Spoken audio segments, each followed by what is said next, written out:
22 hours in Accra, Ghana. This is News at 10 from our studios here in Kanda. My name is Bright Nanam for a quick look at our major news highlights for the day. Beginning from the presidency, the president, Nana Addo Dankwa Akufo-Addo, has set up a 6-member ministerial coordinating committee to enforce government directive on the new regulatory measures in the petroleum sector. This comes after Cabinet directed that the construction of facilities intended for use as gas or petroleum retail outlets be stopped with immediate effect.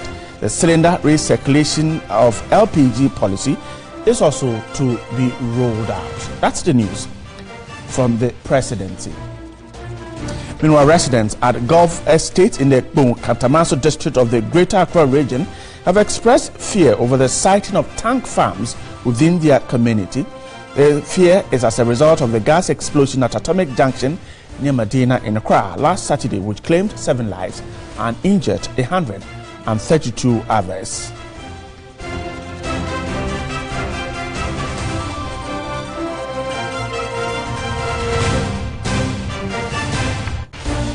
Government has maintained the producer price of cocoa at 7,600 cedis per ton for the 2017-2018 season. This translates into 475 cedis per bag of 64 kilograms, and that's what farmers will earn for their produce.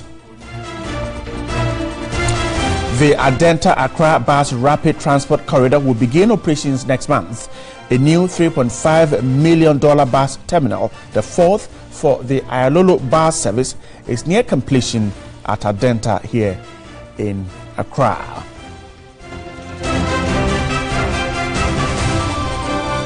And finally, on the international front, U.S. President Donald Trump has condemned Iran as a fanatical regime and refused to continue certifying an international nuclear deal. The president said he was referring the deal to Congress and would consult allies on how to alter the deal. He accused Iran of sponsoring terrorism and said he would deny the regime all path to a nuclear weapon.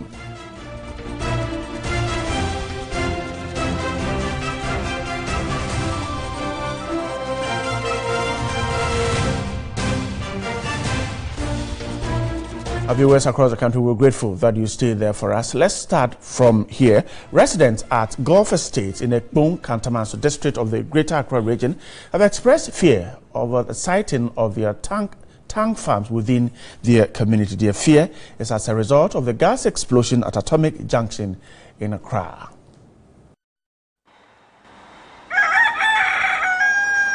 The bulk oil storage and transportation company's tank farms are located very close to the community. Reserves of fuel and other petroleum products are stored in these tanks. Residents say they are terrified following the last weekend's tragic accident. It's scary. We live every day in fear. You are asleep and then you can only hear something going through the line. Boom, boom. In the day, the atmosphere is not the best. I've been here since 1971, before these tank farms relocated here. We've always been expressing the health hazards these tanks pose to us. I wonder, even before they set up the tank farms, whether environmental impact assessments had been made. More worrying are residents living in these wooden structures and a school close by. 2006, when the Land Valuation Board people came around and came to number all of us here, we were about 10. We were told that they will come and evaluate the place. And they sent evaluation officers. They came in, they came to check, and they said they will go and come back. They left, they never came back. The evaluation report is picking dust at the lawyer's chamber. And they told the lawyer that they do not have funds to relocate us. The population is increasing. In an event of a tragedy or a blast, this whole community will be wiped out. The American Petroleum Institute standards spelled out a 250-meter safety distance from such an installation. The National Petroleum Authorities recommends a 150-meter safety distance as pertaining to zoning guidelines and pest practices. What happened at Atomic Junction is just the tip of the iceberg. The product that was in the vessel could not be more than 60 tons. But here, we have in excess of millions of tons of product here. Highly flammable products, combustibles that, I don't know, it's beyond my belief. But the Public Affairs Manager of BOGS, when contacted, declined to comment on the issue. Officials of the Tema office of the Environmental Protection Agency admitted the anomaly, explaining that it has been a long tussle. Josephine Frimpong, TV3 News. Meanwhile, President Nana Addo Dankwa Akufo-Addo has directed that construction of facilities intended for use as gas or petroleum retail outlets be stopped with immediate effect. The cylinder recirculation of LPG gas distribution is also to be implemented. The decision was arrived at a cabinet meeting held on Thursday, October 12, 2017, and comes on the back of Saturday's deadly blast at a gas filling station at Atomic Junction. That explosion has so far claimed at least 7 lives and injured over 100 persons. This again raised widespread concern from the public over the lax safety standards of some LPG and petrol filling stations across the country. Ghana has seen about 8 major explosions since 2014, and in 2015 Ghana witnessed the June 3 fire and flood disaster at a petrol station near the Kwame Nkrumah Circle, which claimed over 150 lives and injured dozens of others. The directive with regards to the LPG stations is to be carried out after a risk assessment of the current infrastructure has been carried out. A task force is to be deployed within 30 days to undertake the exercise. Information Minister Mustafa Abdul Hamid in a statement said henceforth the cylinder recirculation model of liquefied petroleum gas LPG distribution be implemented. This model means that LPG bottling plants will be sited away from congested commercial and population centers and will procure, brand, maintain and fill empty cylinders to be distributed to consumers and households through retail outlets. Low-risk stations will be designated for the supply of gas to vehicles. The statement added that this whole exercise must be completed within 1 year. Director General of the Ghana Standards Authority, reacting to the new directive, assured of his outfit's support. The clear message from His Excellency is that it's not going to be business as usual. The President has said never again and never again. And should it happen again, the heads of the agencies would have to answer to the government why it happened. We are hoping and praying that it wouldn't happen, but importantly, we are also working to be sure that it does not happen. Well, a 6-member ministerial coordinating committee has been set up by President Akufo-Addo to reinforce government commitment towards ensuring enforcement of the new regulatory measures for operations of LPG gas. Now we're told that this was issued after the cabinet meeting on Thursday. The Ministerial Coordinating Committee, to be chaired by the Energy Minister Boakye Agyarko, comprises the Minister for Environment, Science, Technology and Innovation, Dr. Kwabena Frimpong Boateng, Local Government and Rural Development Minister Hajia Halima Mahama, the Minister for Employment and Labour Relations Ignatius Bafo Iwa, and 2 Deputy Ministers for Energy. The committee is to be supported by a Technical Implementation Committee chaired by the Chief Executive Officer of the National Petroleum Authority, Hassan Tampuli.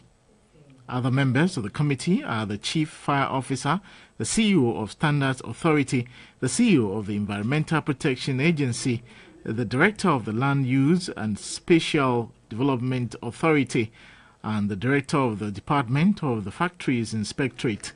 President Akufo-Addo noted his government does not intend to follow the practice in recent past where the political will to enforce protective measures of the citizenry has not been present. He therefore urged members of the committees to cooperate. Meanwhile, a 6-member ministerial coordinating committee has been set up by President Akufo-Addo to reinforce government commitment towards ensuring enforcement of the new regulatory measures for operations of LPG gas. Now we're told that this was issued after the cabinet meeting on Thursday. The President Akufo-Addo noted his government does not intend to follow the practice where the political will to enforce protective measures of the citizenry has not been present. He therefore urged members of the committees to cooperate.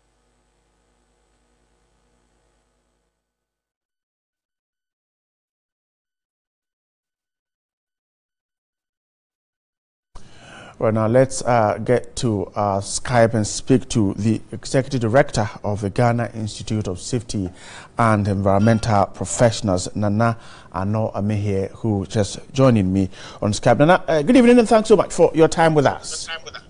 Good evening. So let's begin from here. It was a big issue because some stakeholders were not too happy about it. Now, the cylinder recirculation policy is back as a means of tackling the issue of gas station explosions. Perhaps this should be good news to all. Yeah, the recirculation policy is a very good policy, and we all applaud government for coming up boldly with that directive. But all the same, if this same directive that has been boldly spelled out by cabinet, if we do not, and I emphasize, if we do not pursue the laid down safety procedures, we're going to go back to square one. So, in as much as we appreciate it as a good policy, I think we should enforce all the safety procedures without any fear or favor. Some have argued that it is virtually the same thing because you are just distributing danger to various homes instead of danger at one spot. That is how some have described the new policy. No, it's not.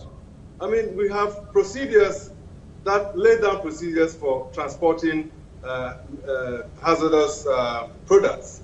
So if we apply the requisite safety control measures, there shouldn't be any problem. Because I think it's far better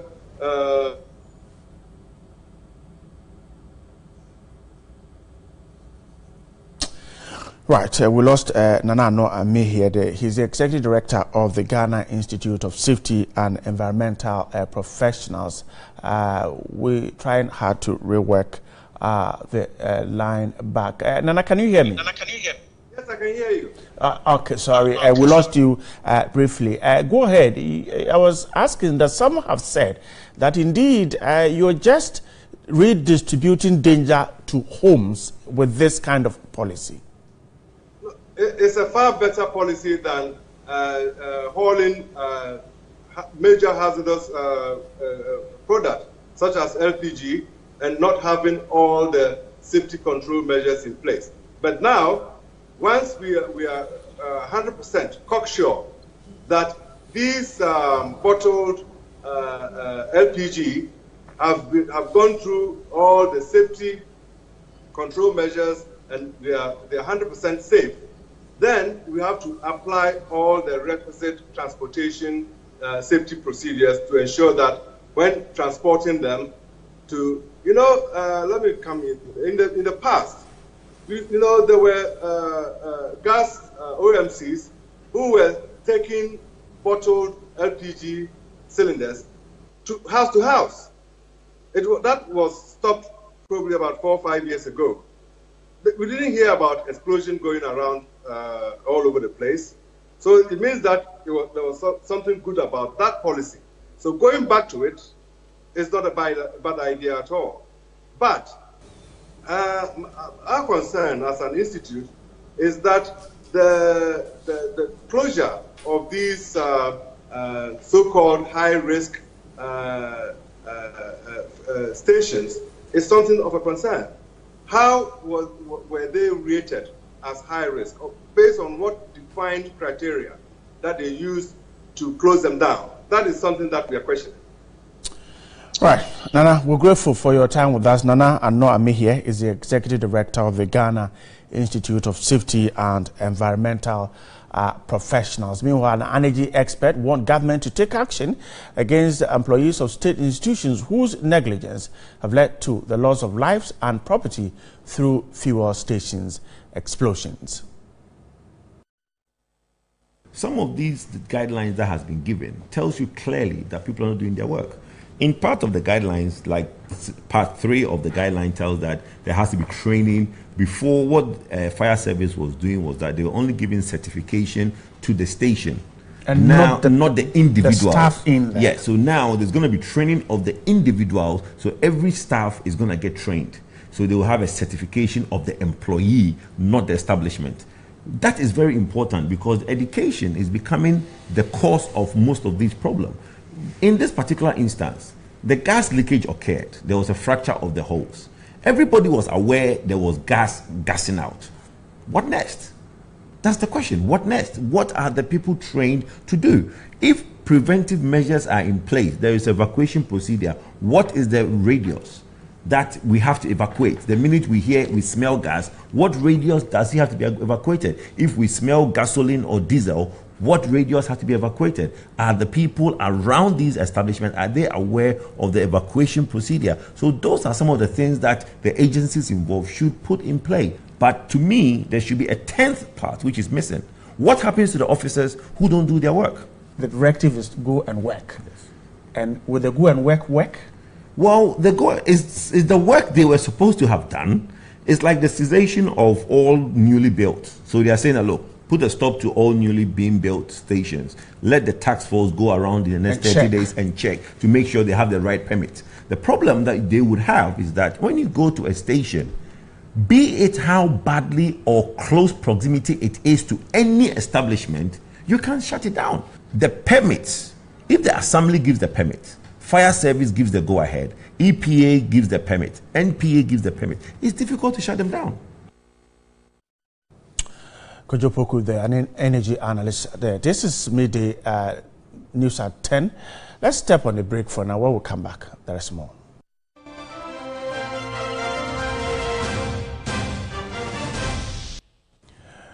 Welcome back. Residents of Anglo Beach in the Shama district of the Western region are requesting resettlement by government. More than 300 of them have been rendered homeless after their houses were washed away following tidal wave attacks over the weekend. The fishing community, with a population of about 6,000, lies along the Pra River estuary. However, worsening climatic conditions coupled with uncontrolled human activities have resulted in severe sea level rise along with strong tidal waves which continue to wreak havoc on the community. The devastating impacts of the sea level rise was evident on Friday, October 6, exposing the challenges of the people. About 300 residents were displaced after about 20 houses were destroyed. And this building you see behind me served as accommodation for 2 separate families, but at the moment all of them have been rendered homeless. School children who were affected by the incident have since been absent from school. Some have abandoned plans to go fishing due to the storm.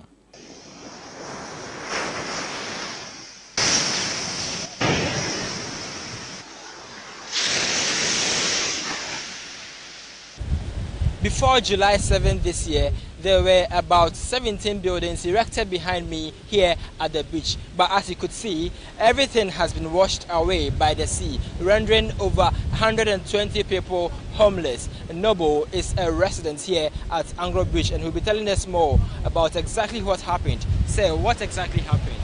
On the 7th of July, there was a channel that was cut between the river and the sea. And then the channel opened and the movement of the water had started to destroy the houses over here. How long shall we stay over here?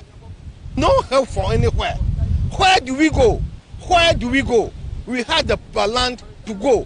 The owners of the land are demanding something from the community. Director of Center for Coastal Management in the University of Cape Coast, Professor Dennis Aheto, is advocating for an immediate evacuation of residents.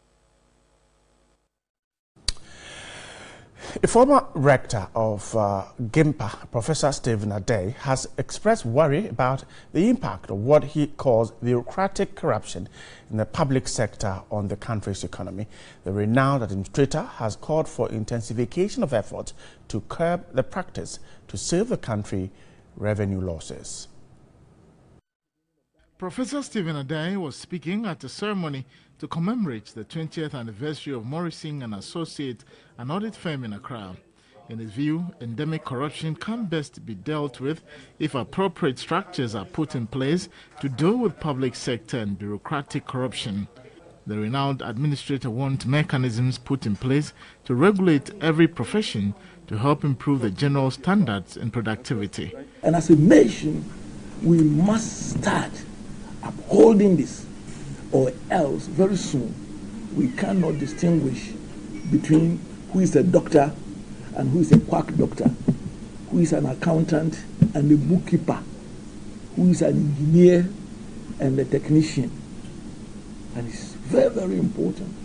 And I would like to challenge all of us in our various professions, including the politicians, to come out with what are the clear marks of professionalism, so that we set certain standards for the good of our country and for young people to aspire to. The outspoken administrator also implored businesses to seek advice from experts, especially in times of difficulty. The anniversary was on the topic, a good business never neglects to take expert advice. The Adenta-Accra Bus Rapid Transport Corridor will begin operations next month. A new $3.5 million bus terminal is near completion at Adenta. The Ayalolo bus service commenced on the Amasaman-Tudu corridor in December last year amidst many challenges including low patronage and improper login by drivers. 10 months on, the service is ready to commence operations on its new Adenta-Accra corridor. The Minister of Transport, Kweku Ofori-Esiama, inspected progress of work at the new Adenta terminal being constructed at the cost of $3.5 million from an HSBC London loan. When completed, the facility is expected to host 60 bus parking spaces, 70 parking spaces for park and ride, 1 supermarket, 14 offices, a commercial building for restaurant, and a banking hall. We made allocation for future development. In this future development, we can accommodate a bus wash. As at the end of August, the Ayalolo bus service had carried an average of 8,000 passengers daily on its Amasaman-Tudu corridor with the use of 48 buses. However, 185 buses are still not in operation. Yes, we have 185. Now that this terminal is completed, we will sit down with the GAPT people and see how many we need to put on this route, so that at least we'll be able to get them to run as well. And that's how we're wrapping up the show for tonight. We're grateful that you stayed there to be part of the show. My guys in the studio, of course, Christopher Asoa, Daniel Latte, and my cameraman Theophilus Clotty and Della Soundmen, and of course Manasseh Darkma, Bet Mensa, and John Flagwood. The show was put together by Isaac Ameko. Studio director was Richard Bruce Lamte. My name is Bright Nanamfo. Have a good night and stay right here on TV3. Good night.